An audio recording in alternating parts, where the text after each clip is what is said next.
Political expression in the United States has taken many physical forms over time. Yard signs, bumper stickers, apparel, flags, printed literature, and digital posts have all served as ways for individuals to signal alignment, identity, or support. Each of these methods carries its own level of effort, visibility, and social consequence. Some forms of political engagement require ongoing participation. Campaign volunteering demands time, coordination, and emotional investment. Donating to organizations involves research, recurring decisions, and trust in how funds are allocated. Attending rallies or events requires travel, scheduling, and a willingness to be publicly identified within a crowd. Even digital participation, posting, debating, responding, introduces cognitive effort and exposure to conflict. Over time, many people reduce their engagement not because of a lack of belief, but because of friction. Effort accumulates, visibility invites confrontation, complexity discourages consistency. As a result, a parallel category has emerged alongside active participation: symbolic ownership. This category includes objects that do not require continued action, public performance, or ongoing involvement. Once acquired, the expression is complete. Collectibles, commemorative items, and symbolic tokens occupy this space. Their role is not to influence outcomes or create change through action, but to exist as static representations of alignment.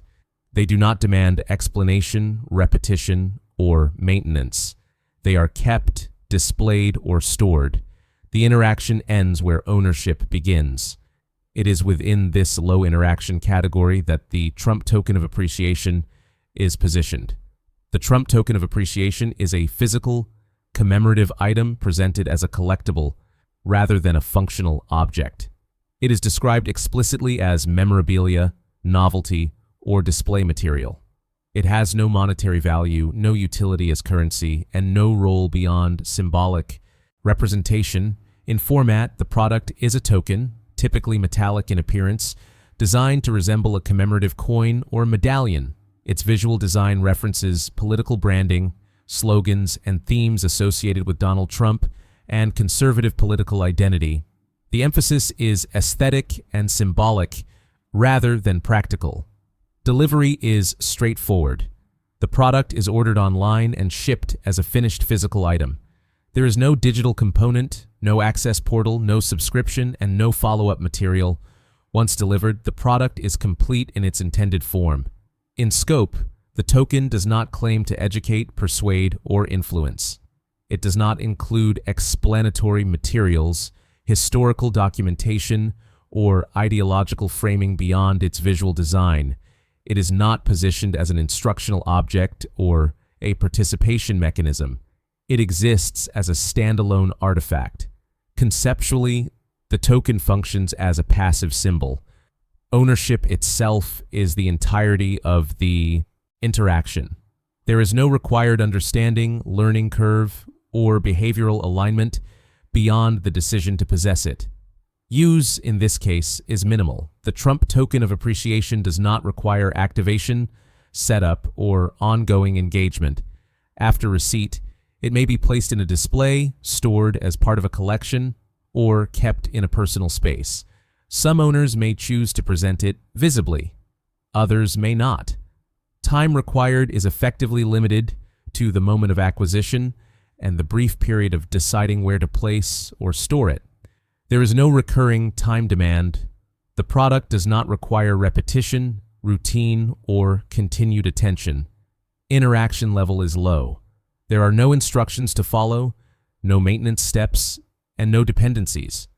The object does not change over time, update, or respond to external conditions. Repeatability does not apply in a traditional sense. The token is not used repeatedly. It simply exists. Any meaning derived from it remains static unless reinterpreted by the owner over time. Environmental needs are minimal. The token does not require special storage conditions, power, connectivity, or protection beyond what would normally be applied to a small collectible item. In practical terms, the product demands less ongoing effort than nearly any other form of political expression. The Trump token of appreciation aligns logically with individuals who prefer symbolic expression over active participation. This includes those who value representation but wish to avoid the time, energy, or visibility associated with more demanding forms of engagement. It may appeal to collectors who already acquire political memorabilia and prefer objects with defined boundaries and finite interaction. In this context, the token functions similarly to commemorative coins, limited theme items, or display pieces tied to specific historical or political moments.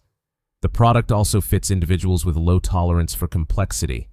There are no systems to learn, no communities to join, and no ongoing decisions to make. Ownership does not escalate into further commitment. Conversely, this format is likely to be rejected by those who expect functional impact from their purchases. Individuals seeking influence, measurable contribution, or direct involvement may find the token insufficient. It does not substitute for activism, volunteering, or organizational participation. It may also be unsuitable for those who prioritize educational depth, historical analysis, or policy discussion. The product does not provide information or context beyond symbolism. The fit is determined almost entirely by effort preference rather than belief intensity. When positioned against more demanding options, the Trump token of appreciation represents a clear trade-off. It removes effort, interaction, and complexity in exchange for passivity and limitation. Compared to political donations, it requires no trust in fund allocation or organizational outcomes. Compared to volunteering, it requires no time or coordination. Compared to apparel or signage, it does not require public exposure or repeated use. Compared to digital participation, it avoids argument, feedback, and cognitive load. However, these reductions also define its boundaries. The token does not adapt, respond, or evolve. It does not scale with involvement. It does not deepen understanding or connection through action. In effect, the product occupies the simplest possible position within its category. It is not layered, expandable, or interactive. It trades depth and customization for consistency and finality. Once acquired, the relationship between owner and object does not change. The product exists quietly within the broader landscape of political expression, neither replacing nor competing with more complex forms, but standing apart through its absence of demand. The interaction ends where possession begins.